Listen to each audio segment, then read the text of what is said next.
जय हिंद प्यारे साथियों, मेरा नाम नीरू है। आज हम संज्ञा टॉपिक पढ़ेंगे। क्या पढ़ेंगे? संज्ञा। तो संज्ञा में आज हम पढ़ेंगे संज्ञा कितने प्रकार की होती हैं और कैसे कैसे उन्हें विभाजित किया जाता है। तो एक इफेक्ट लिखेंगे। प्राचीन हिंदी के अनुसार हिंदी के अनुसार संज्ञा के भेद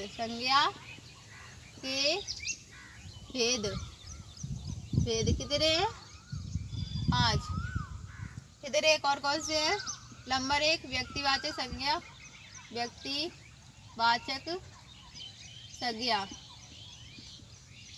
नंबर 2 जातिवाचक संज्ञा।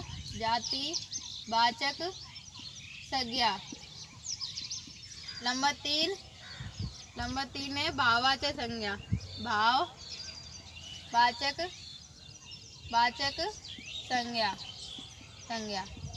नंबर 4 है द्रव्यवाचक संज्ञा।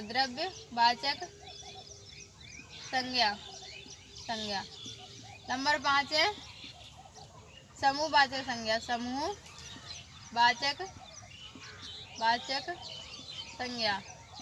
संज्ञा। ये 5 प्रकार की संज्ञाएं होती हैं। कितने प्रकार की संज्ञाएं होती हैं? 5 प्रकार की। और जैसे कि आधुनिक हिंदी के अनुसार ये 3 मानी जाती है। आधुनिक हिंदी के अनुसार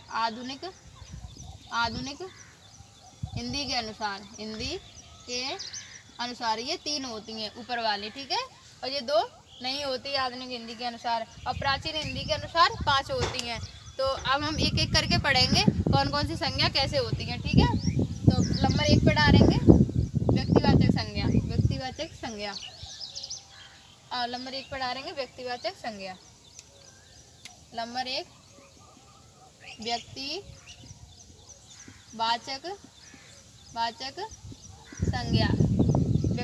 संज्ञा।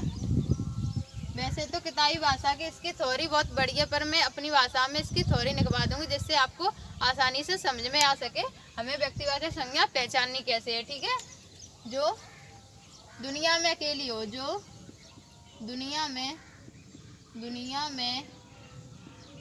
अकेली हो। कैसी हो? अकेली, जिसके जैसी और कोई ना हो। और जो सदैव एक वचन हो, सदैव कैसी हो? एक वचन।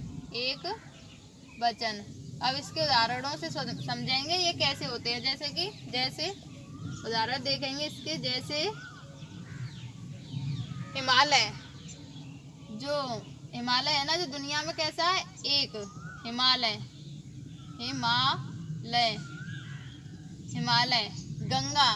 गंगा नदी तो बहुत सारी है, पर गंगा सिर्फ एक ही है दुनिया में। गंगा। यमुना किसी का नाम, व्यक्तिवाचक और स्थान के नाम को ही संज्ञा कहते हैं, ठीक है। जैसे कि राम। आप कहोगे राम तो बहुत सारे हैं। मेरे यहाँ पर भी राम है, आपके यहाँ पर भी राम है, ठीक है। तो राम जैसे ये वाला राम सिर्फ एक ही है। हम सकल, आप कहोगे कि मैंने तो सुना है कि दुनिया में 7 इंसान होते हैं एक शकल के। हम सकल होते हैं, मतलब हम माने ही होता है लगभग एक जैसे होते हैं। पूरा शरीर उनका एक सा नहीं होगा, ठीक है। कैसा नहीं होगा? एक सा नहीं होगा। जो ये वाला राम है ना, ये दुनिया में एक ही है। जैसे और किसी का भी नाम लिखेंगे, रोहन। आरती किसी लड़की का नाम, ठीक है। और जैसे कि और लिखेंगे, किसी शहर का नाम लिख लो, दिल्ली दुनिया में एक ही है। लखनऊ।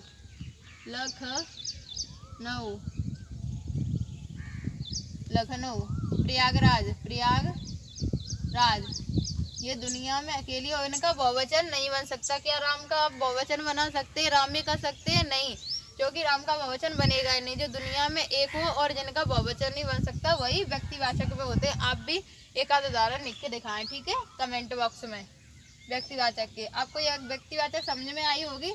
जो दुनिया में अकेली होती है और जिनका बहुवचन नहीं बन सकता, वही व्यक्तिवाचक संज्ञा होती है, ठीक है। अब हम पढ़ेंगे जातिवाचक। कैसे पढ़ेंगे? जातिवाचक संज्ञा। और डालेंगे जातिवाचक संज्ञा।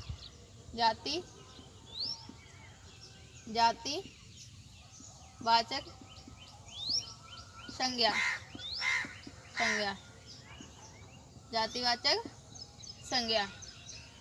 जातिवाचक में क्या कौन सी आती है? जो जिनका बहुवचन बन सके, जिनके जैसे और हो। कैसे लिखेंगे? जिनके, जिनके जैसे और हो, जैसे, जैसे और हो, और हो। जिनका बहुवचन बन सके। क्या बन सके? जिनका, जिनका बहुवचन, बहुवचन, बहुवचन बन सके। क्या बन सके? बहुवचन बन सके। वही जातिवाचक में होती है। अब जैसे भी लिखेंगे, जैसे इसके पहाड़, पहाड़, पहाड़, पहाड़ जैसे और पहाड़ होते हैं। आपको माउंट एवरेस्ट पर ले जाया जाए आंखें बंद करके, ठीक है, आपको छोड़ दिया जाए आंखें बंद करके, तो आप क्या कहोगे? ये मुझे पहाड़ जैसा लग रहा है। जब तक कि आप उसे देखोगे नहीं तब तक उसे माउंट एवरेस्ट नहीं बताओगे, ठीक है। पहाड़, नदी, इनके बहुवचन भी बन सकते हैं। जैसे पहाड़, पहाड़ है, पहाड़ों, नदियाँ, इनके बहुवचन भी बना सकते हैं, ठीक है। जैसे कि और लिखेंगे इसमें जातिवाचक में उदाहरण, लड़के, लड़के, लड़की, लड़की, लड़की, ठीक है, लड़की। और लिखेंगे लड़के, लड़की,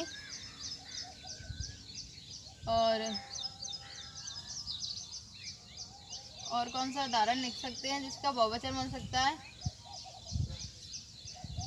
पेड़, पेड़, ये भी एक जातिवाचक संज्ञा। पेड़ जैसे बहुत से, और मैं किसी एक पेड़ का प्रॉपर नाम लिख दूं तो वह व्यक्तिवाचक होगी, बाकी की वो जातिवाचक होगी, ठीक है। तो जैसे मनुष्य, मनुष्य, मनुष्य जैसे, और मनुष्य, मनुष्य, देवता, देवता, किसी एक मनुष्य का नाम लिख दूं तो वह व्यक्तिवाचक में जाएगी, अन्यथा वह जातिवाचक होगी। और देवता, किसी देवता का एक का नाम लिख, जैसे महादेव, तो वह व्यक्तिवाचक होगा और अन्यथा वह जातिवाचक होगा, ठीक है, देवता। और आ जाएगा राष्ट्रपति, राष्ट्रपति बहुत विवादित शब्द है ये, कि ये जातिवाचक है कि व्यक्तिवाचक। राष्ट्रपति एक जातिवाचक संज्ञा है, ठीक है। अब आप भी एक निके, आपको भी पता होगा, आप भी कमेंट बॉक्स में बताएं कि जातिवाचक संज्ञा कौन कौन से उदाहरण होते हैं। जिसका मैं बता रही हूँ, जिसका बहुवचन बन सके और जो दुनिया में जिसके जैसे और हो, वह जातिवाचक होती है। जिस दुनिया में जिसके जैसे और हो, वह जातिवाचक होती है। आपको जातिवाचक समझ में आया होगा कि जातिवाचक कैसे होती है। मैं लास्ट में एक बार इन सबका उदाहरण फिर से आपको मौखिक रूप से बताऊंगी, तो आपको समझ में आ जाएगा, रिवीजन भी हो जाएगा, ठीक है। अब आएंगे भाववाचक पे, भाववाचक संज्ञा, ठीक है। नंबर 3, भाववाचक संज्ञा। भाव, भाव, भाव, वाचक, वाचक संज्ञा। भाववाचक संज्ञा कौन सी होती है? जो हमें दिखाई ना दे, सिर्फ हम महसूस करें, जो हमें दिखाई ना, जो अदृश्य हो। कैसे नहीं, कैसी हो? अदृश्य, जो अदृश्य हो, अदृश्य हो। कैसी हो? अदृश्य हो, जो दिखाई ना दे, जो दिखाई ना दे, दिखाई, दिखाई न दे। कैसी ना दे? दिखाई ना दे, जिसे हम सिर्फ महसूस करें, जो महसूस करें, जो दिखाई ना दे, महसूस की जा सके, महसूस की जा सके, की जा सके। कैसे की जा सके? महसूस की जा सके, ठीक है। अब इसके एग्जाम्पल देखेंगे, जैसे उदाहरण, जैसे प्रेम, प्रेम। आपने प्रेम को देखा है? आपने प्रेम को नहीं देखा है। अगर आपसे कोई प्रेम करता है या आप किसी से प्रेम करते हैं तो आपने उस प्रेम को महसूस किया होगा, ठीक है, आपने प्रेम को नहीं देखा, ठीक है। और जैसे क्रोध, क्रोध, क्रोध, गुस्सा, गुस्सा, हम सिर्फ महसूस कर सकते हैं। लोभ, लोभ, ईमानदारी, ईमानदारी।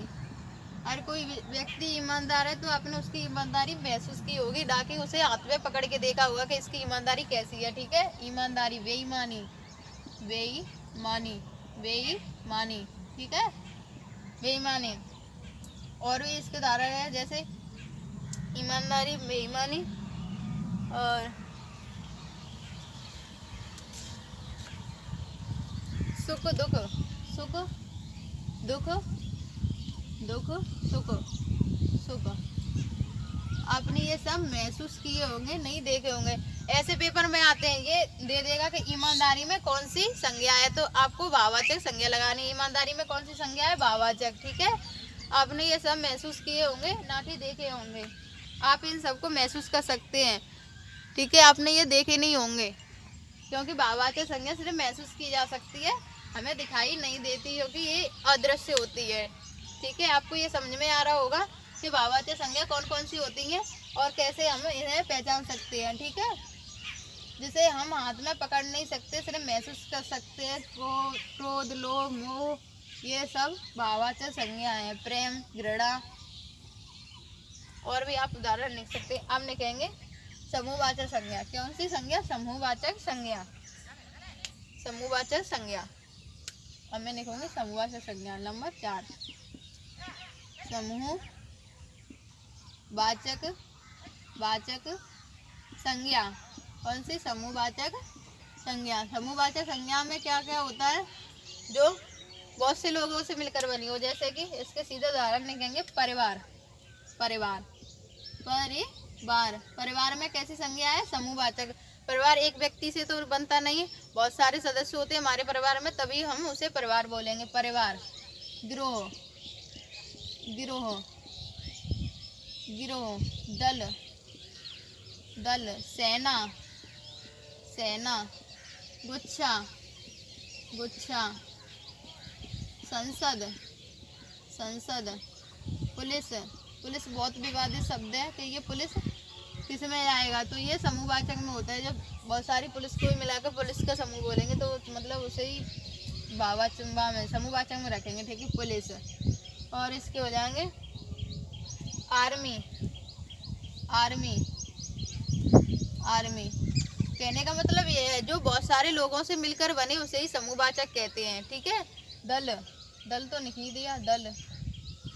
ये सारे सिर्फ समूहवाचक में आएंगे। ठीक है, आपको समझ में आ रहा होगा कि समूहवाचक कैसे होते हैं। जो बहुत सारे लोगों से मिलकर बने उसे ही समूहवाचक कहते हैं। अब आगे लिखेंगे द्रव्यवाचक संज्ञा। द्रव्यवाचक संज्ञा। ठीक है, आपको ये तो समझ में आया होगा, मैं आपको होमवर्क भी दूंगी। द्रव्यवाचक संज्ञा नंबर 5। द्रव्यवाचक संज्ञा, संज्ञा।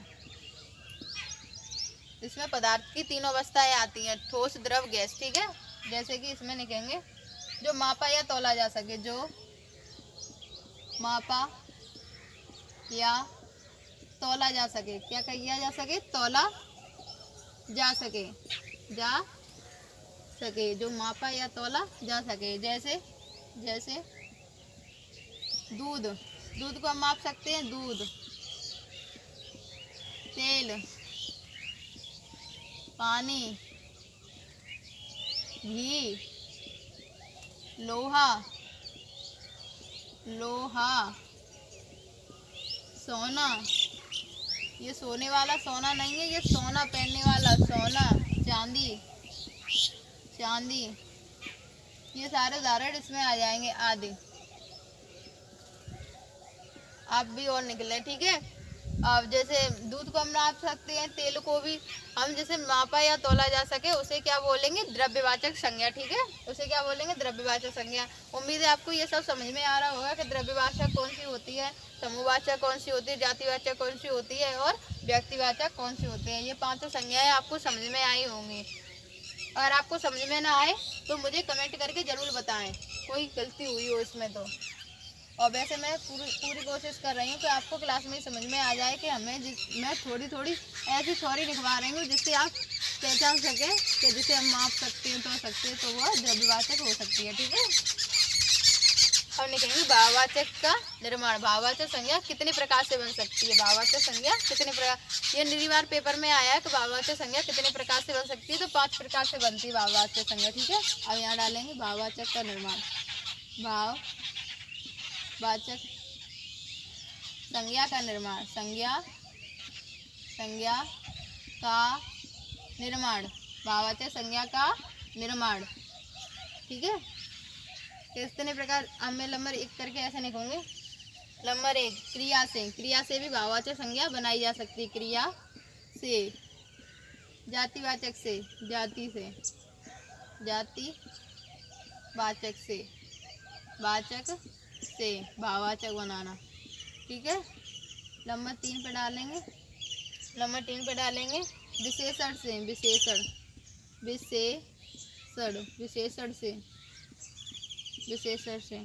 नंबर 4 पे डालेंगे, नंबर 4 पे लिखेंगे सर्वनाम से, सर्वनाम, सर्वनाम से भाववाचक बनाना। और नंबर 5 डालेंगे अव्यय से, अव्यय से, अव्यय से, अव्यय से। ठीक है,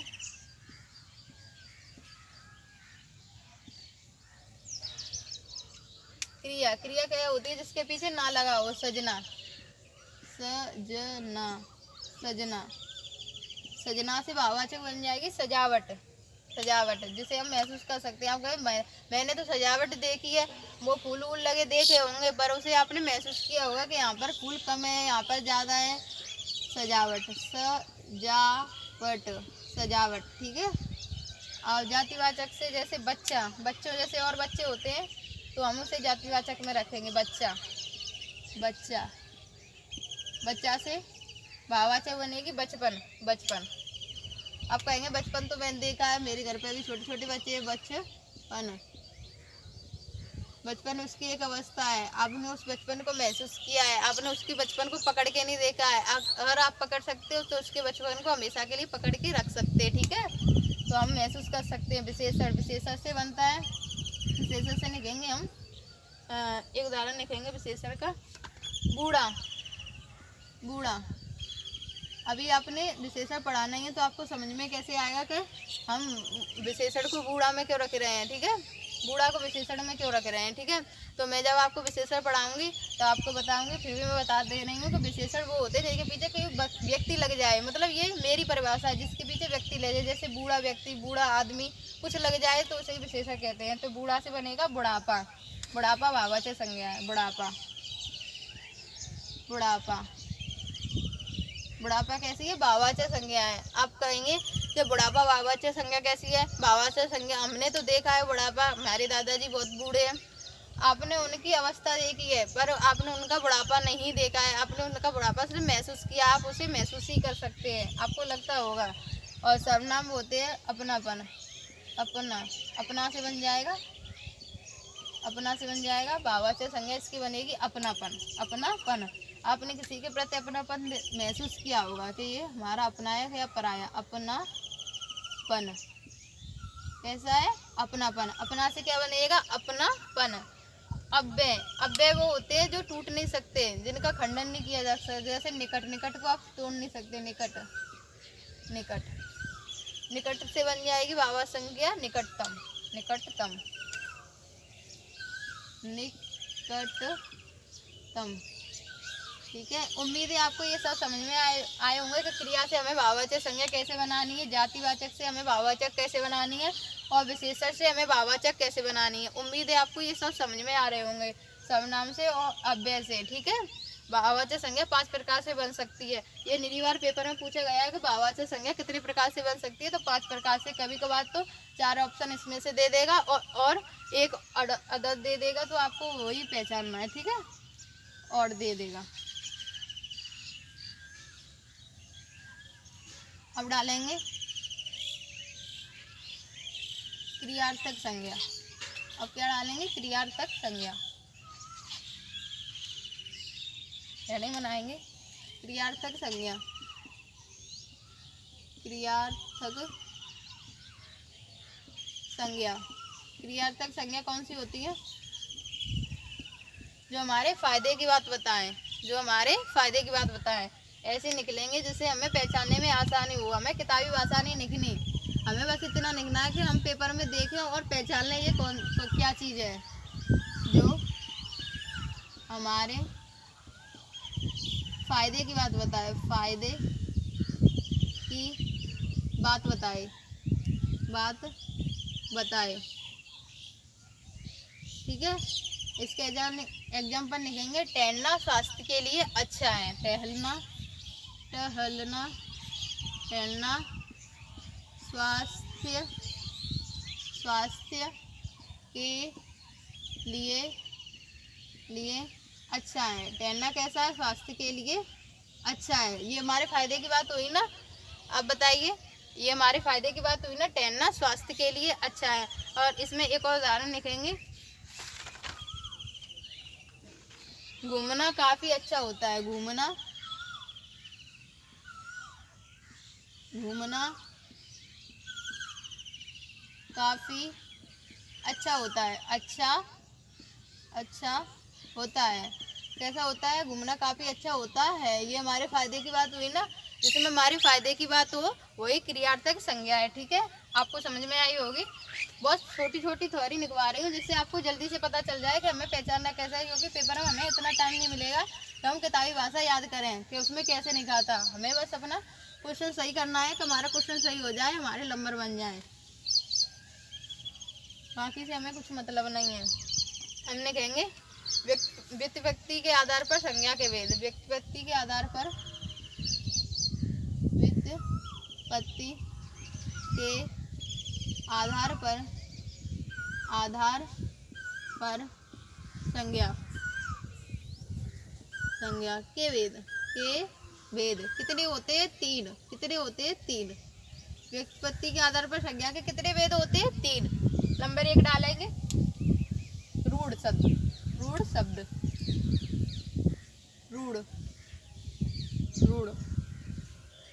रूढ़ संज्ञा, इसकी परिभाषा है जिसके खंड निरर्थक हो। जिसके खंड निरर्थक हो,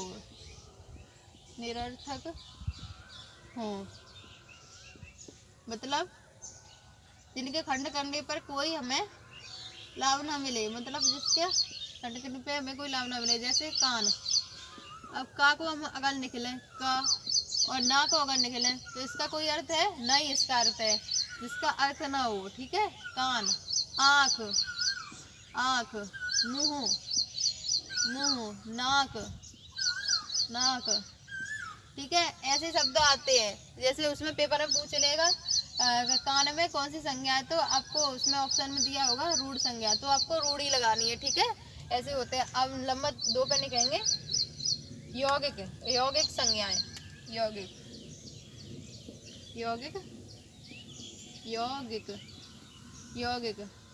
यौगिक कौन सी होती है? जिनके खंड सार्थक हो। जिनके खंड कैसे हो? सार्थक हो।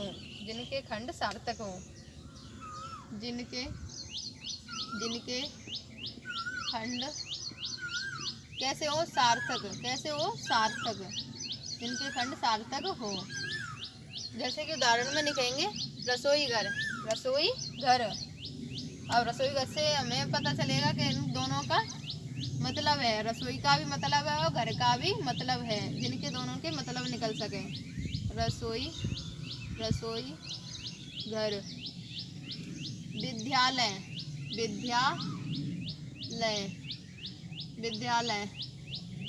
विद्यालय में यौगिक संज्ञा है। ठीक है, विद्यालय। विद्यार्थी।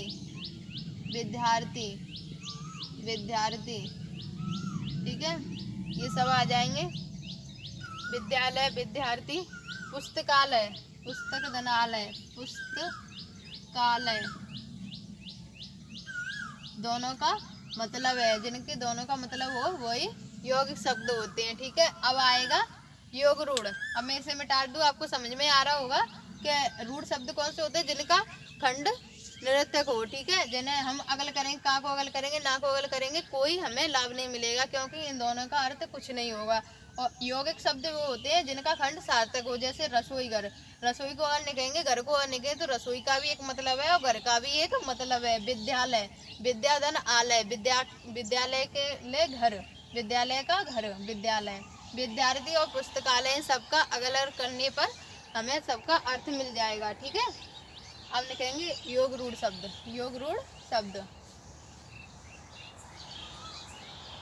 नंबर 3 पे रह गया है योग रूढ़ शब्द। उम्मीद है आपको ये सब समझ में आ रहा होगा। और आपको कुछ भी समझ में ना आए तो कृपया करके कमेंट बॉक्स में जरूर बताएं। योग रूढ़ शब्द नंबर 3, योग रूढ़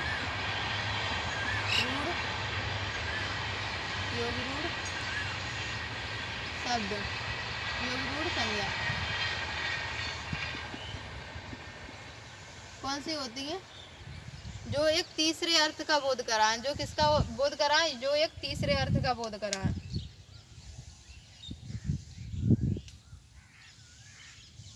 जो तीसरे, थोड़ा बड़ा नहीं, तीसरे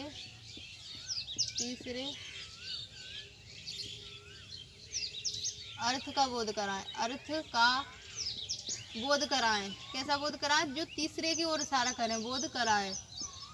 अभी मैं आपको एग्जाम्पल लिखूंगी तो आपको समझ में आ जाएगा। जैसे में होगा दशानन। दशानन कैसे बोलते हैं? रावण को तीसरे अर्थ की ओर बोध करा रहा है ना, रावण। गजानन भगवान गणेश जी। चंद्रशेखर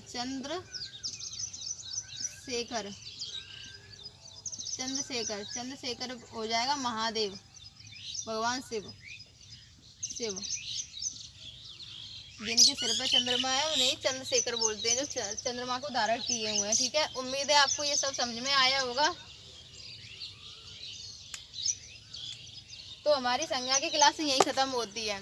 उम्मीद है आपको ये सब समझ में आया होगा। जैसे कि मैं एक बार आपको फिर से रिवीजन करा देती हूँ वो 5 संज्ञाओं का। ठीक है, व्यक्तिवाचक संज्ञा वो होती है जो दुनिया में अकेली हो, जिनका बहुवचन ना बन सके। जातिवाचक वो होती है जो जिनके जैसे और हों और जिनका बहुवचन बन सके। ठीक है, और भाववाचक वो होती हैं जिन्हें हम देख नहीं सकते, सिर्फ महसूस कर सकते हैं। भाववाचक कौन सी होती है? जिन्हें हम देख नहीं सकते, सिर्फ महसूस कर सकते हैं। ठीक है, और समूहवाचक वो होती हैं जो कई लोगों से मिलकर बनी होती हैं, जैसे परिवार हो गया, दल, गुच्छा, ये सब।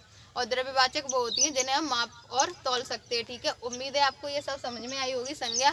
अगर आपको मेरी क्लास में कुछ भी कमी लगी हो तो कमेंट बॉक्स में ज़रूर बताएं। जय हिंद।